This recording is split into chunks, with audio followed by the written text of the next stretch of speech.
সকলোকে সুপ্ৰভাত জনাই নতুন এটা ভিডিঅ'লৈ আপোনালোক সকলোকে স্বাগতম জনাইছোঁ। আশা কৰিছোঁ নিশ্চয় আপোনালোক সকলো ভালে আছে। আজি হৈছে 13 ফেব্ৰুৱাৰী। আজি ৰাতিপুৱাৰ কেইটামান গুৰুত্বপূৰ্ণ খবৰ আপোনালোকলৈ আগবঢ়াম। ভিডিঅ'টো আপোনালোকে শেষলৈকে চাব। ভিডিঅ'টো বহুত বেছি দীঘলীয়া নহয়, শেষলৈকে চাব বুলি আশা কৰিলোঁ। শেষত ভিডিঅ'টো চাই আপোনালোকৰ মতামত কমেণ্টৰ জৰিয়তে জনাব। আৰু এইখিনিতে আপোনালোকক সদায় কোৱাৰ দৰে চেনেলটোলৈ আপোনালোক যিসকল নতুনকৈ আহিছে চেনেলটো সাবস্ক্ৰাইব কৰাৰ লগতে কাষতে থকা বেল আইকনটো প্ৰেছ কৰি অল কৰি থব যাতে নতুন এটা ভিডিঅ' দিয়াৰ লগে লগে আপোনালোকে আগতীয়াকৈ চাবলৈ পায়। যদি ভিডিঅ'টো চাই ভাল পায় লাইক এটা কৰি দিব আৰু শ্বেয়াৰ কৰিব বুলি আশা কৰিলোঁ। আৰু ভিডিঅ'বিলাকত বহুত বেছি মৰম দিছে, আপোনালোকৰ ওচৰত সদায় চিৰকৃতজ্ঞ হৈ ৰওঁ। তো প্ৰথমটো খবৰ হৈছে জনতা বিবেকৰ ওপৰত বিশ্বাস আছে। যিহেতু এতিয়া 2024 বিধানসভা নিৰ্বাচন আহি আছে আৰু নিৰ্বাচনৰ সময়ত শাসক বিৰোধীৰ মাজত এইখিনি তেনেদৰে কি কেনেকুৱা সেইবিলাক কটাক্ষবিলাক চলি আছে আপোনালোকে নিশ্চয় গম পায়। আৰু আজি গৌৰৱ গগৈ ডাঙৰীয়াই তেওঁ মন্তব্য কৰিছে যে জনতা বিবেকৰ ওপৰত বিশ্বাস আছে।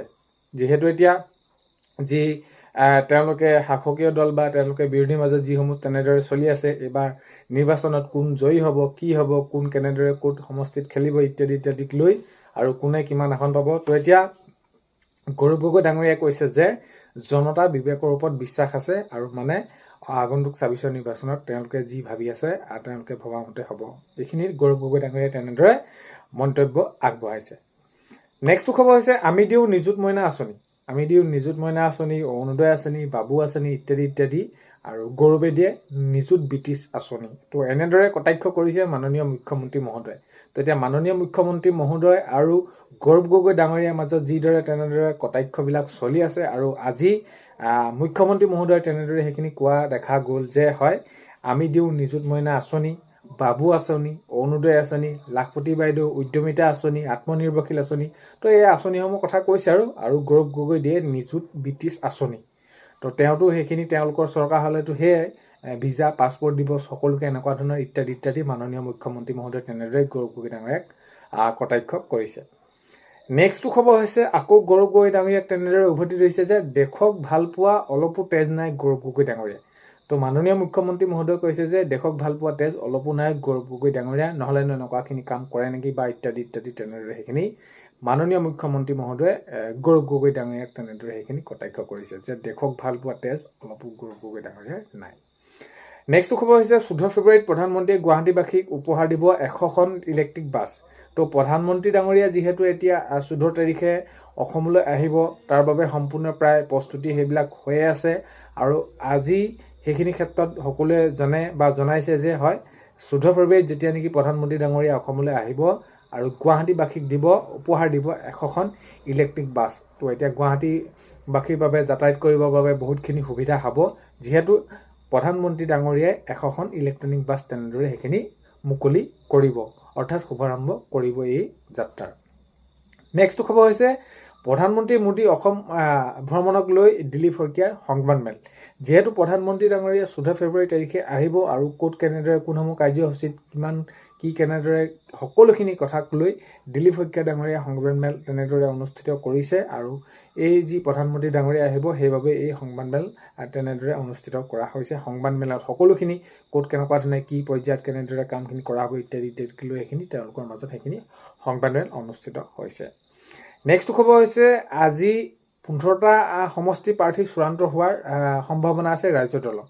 যিহেতু তেওঁলোকে মিত্ৰজোঁটৰ হৈ তেনেদৰে সেইখিনি সকলোখিনি কৰা কথা আছে একেবাৰে ঐক্যবদ্ধভাৱে। আৰু এইখিনি ক্ষেত্ৰক লৈ কংগ্ৰেছৰ সৈতে তেওঁলোকৰ আলোচনা হ'ব আৰু আলোচনাতে আজি তেওঁলোকৰ বাবে ভাল খবৰ এটা ওলোৱা সম্ভাৱনা আছে। তেওঁলোকৰ ফালৰ পৰা সেইখিনি ৰাজ্য দলৰ ফালৰ পৰা সেইখিনি জনাইছে যে যিহেতু তেওঁলোকে বিচাৰিছিলে যে 15টা সমষ্টি আৰু এতিয়া 15টা সমষ্টি ক'ত কেনেদৰে সকলোখিনি মিলাই ল'ব পাৰি বা এইখিনি সকলোখিনি আলোচনা হোৱাৰ কথা এইখিনি ৰাইজৰ দলৰ ফালৰ পৰা কৈছে। হয় আজি প্ৰায় 15টা সমষ্টি প্ৰাৰ্থী চূড়ান্ত হোৱাৰ সম্ভাৱনা ৰাইজৰ দলৰ। নেক্সটটো খবৰ হৈছে চলিত মাহৰ ভিতৰতে সম্পূৰ্ণ হ'ব নিযুক্তি। যিহেতু এতিয়া নিযুক্তি প্ৰক্ৰিয়াবিলাক চলি আছে, এতিয়াও কেইবাটাও বিভাগত তেনেদৰে নিযুক্তি প্ৰক্ৰিয়া দিবলৈ বাকী আছেগৈ। মাননীয় মুখ্যমন্ত্ৰী মহোদয়ে জনাইছে যে এই চলিত মাহৰ ভিতৰতে অৰ্থাৎ ফেব্ৰুৱাৰী মাহৰ ভিতৰতে সকলোখিনি নিযুক্তি প্ৰক্ৰিয়া তেনেদৰে সম্পূৰ্ণ হৈ উঠিব। আৰু নিযুক্তিলৈ মাননীয় মুখ্যমন্ত্ৰী মহোদয়ে কৈছে যে যেনেদৰে এই 5 বছৰত এতিয়া নিযুক্তিৰ প্ৰক্ৰিয়াবিলাক হ'ল আৰু আগন্তুক 5 বছৰতো তেনেদৰে এই নিযুক্তি প্ৰক্ৰিয়াবিলাক চলাই নিবলৈ তেওঁলোকে সেইখিনি হাতত ল'ব। আৰু এই যি নিযুক্তি প্ৰক্ৰিয়া কেতিয়াও থমকি নৰয়, নিযুক্তি প্ৰক্ৰিয়া চলিয়ে থাকিব বিভিন্ন বিভাগত যেনেদৰে ক'ত কি খালী আছে সেই বিভাগসমূহত আগন্তুক সময়ত চাই তেনেদৰে বিজ্ঞাপন মুকলি কৰাৰ কথাও মাননীয় মুখ্যমন্ত্ৰী মহোদয়ে জনালে। নেক্সট খবৰ হৈছে চৰকাৰী কৰ্মচাৰীসকলে সময়মতে নাহিলে দৰমহা কাটিব লাগে। তো এইখিনি ক্ষেত্ৰত স্পষ্টকৈ মাননীয় মুখ্যমন্ত্ৰী মহোদয়ে জনাইছে যে কৰ্মচাৰীসকল হৈছে জনসাধাৰণৰ সেৱাৰ অৰ্থে তেওঁলোকে সেইখিনি নিয়োগ কৰা হয়, আৰু যদি কোনোবাই তেনেদৰে তেওঁলোকৰ কামত হেমাহি কৰিছে বা তেওঁলোকে সেইখিনি সময়মতে কাম কৰা নাই আৰু এইখিনি ক্ষেত্ৰত তেওঁলোকৰ ছিনিয়ৰে সেইখিনি চকুত দিয়া উচিত, আৰু তেওঁলোকৰ যদি তেনেকুৱা ধৰণৰ কিবা বেমেজালি পায় তেনেহ'লে তেওঁলোকৰ দৰমহা কৰ্তন কৰিব লাগে, দৰমহা কাটি দিব লাগে বুলি মাননীয় মুখ্যমন্ত্ৰী মহোদয়ে তেনেদৰে এইখিনি জনাইছে। অৰ্থাৎ এতিয়াৰ পৰা চৰকাৰী কৰ্মচাৰীসকলে তেওঁলোকে সেইখিনি নিজৰ কাম সুচাৰুৰূপে কৰিব লাগিব। যিসকলে তেনেদৰে কামৰ ক্ষেত্ৰত অলপমান আগা যোৱা পিছা তেনেকুৱা ধৰণৰ কৰি থাকে, যেতিয়া নেকি 10 বজা বুলি ক'লে 10:30 আহে এনেকুৱা ধৰণৰ, তো তেওঁলোকে সেইখিনি কিন্তু চকু দিব, যিহেতু মাননীয় মুখ্যমন্ত্ৰী মহোদয়ে এইখিনি জনালে।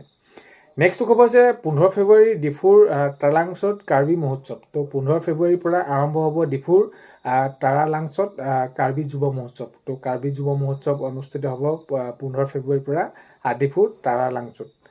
নেক্সট খবৰ হৈছে 9 মাৰ্চত আদালতত হাজিৰ হ'ব লাগিব গৌৰৱ গগৈ। তো যিহেতু মাননীয় মুখ্যমন্ত্ৰী মহোদয়ে এইখিনি তেওঁৰ বিৰুদ্ধে মানহানি যি তেনেদৰে সেইখিনি তেওঁ গোচৰ তৰিছিলে, এইখিনিক লৈ এতিয়া 9 মাৰ্চত তেওঁ আদালতত হাজিৰ হ'ব লাগিব গৌৰৱ গগৈ ডাঙৰীয়া। নেক্সট খবৰ হৈছে গৌৰৱ গগৈ পাকিস্তান সম্পৰ্কৰ অভিযোগক লৈ হৰব আতাছো। তো যি তেনেদৰে মাননীয় মুখ্যমন্ত্ৰী মহোদয়ে পাকিস্তানৰ তেনেদৰে যোৱা তথ্য আগবঢ়ালে সংবাদ মাধ্যমৰ যোগেদি, আৰু তেনেদৰে সংবাদ মেল সম্বোধন কৰি, আৰু এইখিনি ক্ষেত্ৰত এতিয়া ঠায়ে ঠায়ে তেওঁলোকে প্ৰতিবাদ কৰিছে বা দাবী জনাইছে এইখিনি কেনেদৰে কি হ'বলৈ পালে এইখিনি সঠিক তথ্য লাগে। আৰু এতিয়া দেখা গৈছে যে গৌৰৱ গগৈ পাকিস্তান সম্পৰ্কৰ অভিযোগক লৈ হৰব আতাছো। নেক্সট খবৰ হৈছে অহা 20 তাৰিখে পাব অৰুণোদয় আঁচনি টকা। হয়, মাননীয় মুখ্যমন্ত্ৰী মহোদয়ে জনাইছে যে 20 ফেব্ৰুৱাৰী তাৰিখে লাখ লাখ মহিলাৰ একাউণ্টত সোমাব 8,000কৈ টকা অৰুণোদয় আঁচনি। এতিয়া যিসকল মহিলাই অৰুণোদয় আঁচনিৰ নাম অন্তৰ্ভুক্ত হৈ আছে, অহা 20 তাৰিখে তেওঁলোকে 8,000 টকাকৈ পাবলৈ সক্ষম হ'ব। নেক্সট খবৰ হৈছে উজ্জ্বলা গেছ। উজ্জ্বলা গেছ যদি আপোনালোকে চৰকাৰী গেছ এতিয়ালৈকে পোৱা নাই তেনেহ'লে আপোনালোকৰ বাবে বহুত বেছি ভাল খবৰ।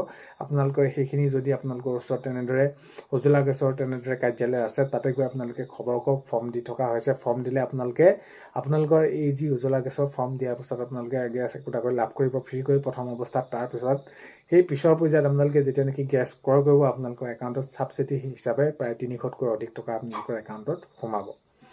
নেক্সট খবৰ হৈছে মুকলিভাৱে সাজু গুৱাহাটী উত্তৰ গুৱাহাটী সংযোগী দলং। তো হয়, প্ৰধানমন্ত্ৰী ডাঙৰীয়া যিহেতু আহিব 14 তাৰিখে এইখিনি শুভাৰম্ভ কৰিব, উদ্বোধন কৰিব, মুকলিভাৱে সাজু গুৱাহাটী উত্তৰ গুৱাহাটী সংযোগী দলং।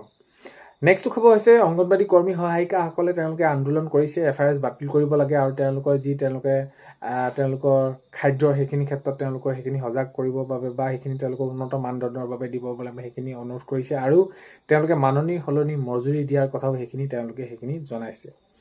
নেক্সট খবৰ হৈছে আদালতত নহয় ৰাজপথত যুঁজি মুখ্যমন্ত্ৰীৰ বিৰুদ্ধে। এইখিনি ক্ষেত্ৰত মন্তব্য আগবঢ়াইছে গৌৰৱ গগৈ ডাঙৰীয়াই। গৌৰৱ গগৈ ডাঙৰীয়াই কৈছে যে আদালতত কিয় যাব লাগে, আদালতত মই নাযাওঁ, আদালতত যুঁজা মানুহ মই নহয়, ৰাজপথত যুঁজিম, আৰু তেনেদৰে মন্তব্য আগবঢ়াইছে গৌৰৱ গগৈ ডাঙৰীয়াই। তো আজি 13 ফেব্ৰুৱাৰী ৰাতিপুৱাৰ খবৰ এইকেইটাই আপোনালোকক আগবঢ়ালোঁ। আপোনালোকে ভিডিঅ'টো শেষলৈকে চোৱাৰ বাবে বহুতে বেছি ধন্যবাদ। ভিডিঅ'ৰ আপোনালোকক প্ৰথমতে কোৱাৰ দৰে চেনেলটোলৈ যদি আপোনালোক নতুনকৈ আহিছে, চেনেলটো ছাবস্ক্ৰাইব কৰাৰ লগতে কাষতে থকা বেল আইকনটো প্ৰেছ কৰি অল কৰি থ'ব, যাতে নতুন এটা ভিডিঅ' দিয়াৰ লগে লগে আপোনালোকে আগতীয়াকৈ চাবলৈ পায়। যদি ভিডিঅ'টো চাই ভাল পায় লাইক এটা কৰি দিব আৰু শ্বেয়াৰ কৰি দিব বুলি আশা কৰিলেও আজিলৈ ইমানেই। অন্য এটা ভিডিঅ'তে লগ পোৱা আশাৰে বাই।